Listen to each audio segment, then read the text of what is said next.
Merci Madame la Présidente. Ma question s'adresse au ministre du Logement. Monsieur le ministre, gouverner, c'est d'abord loger son peuple. Cette citation de l'abbé Pierre a plus d'un demi-siècle et pourtant elle résonne avec force aujourd'hui. Elle rappelle votre échec.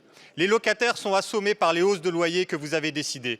3,5% l'année dernière, 3,5% cette année. Depuis que le président Macron a été réélu, il faut payer l'équivalent d'un 13e mois de loyer. C'est une honte. Les augmentations de charges sont astronomiques, jusqu'à 200 ou 300%. Votre bouclier tarifaire ne protège pas les gens, il protège les super-profits des multinationales de l'énergie. C'est une honte. Des milliers d'étudiants dorment au camping, à l'auberge de jeunesse ou doivent renoncer à leurs études. Votre refus de construire des logements Crous les a empêchés de choisir leur vie. C'est une honte. Les habitants du littoral voient leurs logements confisqués par Airbnb et les résidences secondaires. Les enfants du pays restent à la rue pendant que les multipropriétaires dictent leurs lois. C'est une honte.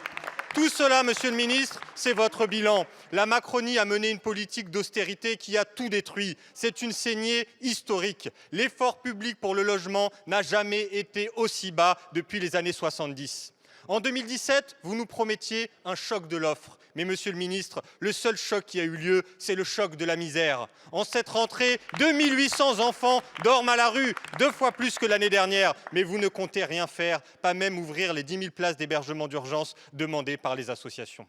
Pour sortir de la crise du logement, il faut d'abord sortir de la logique libérale, sortir de la financiarisation. Il y a une solution, Monsieur le ministre, le retour de l'État.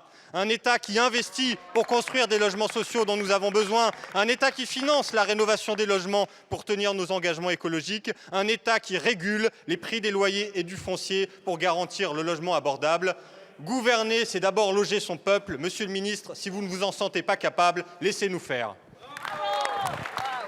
Je vous remercie. La parole est à monsieur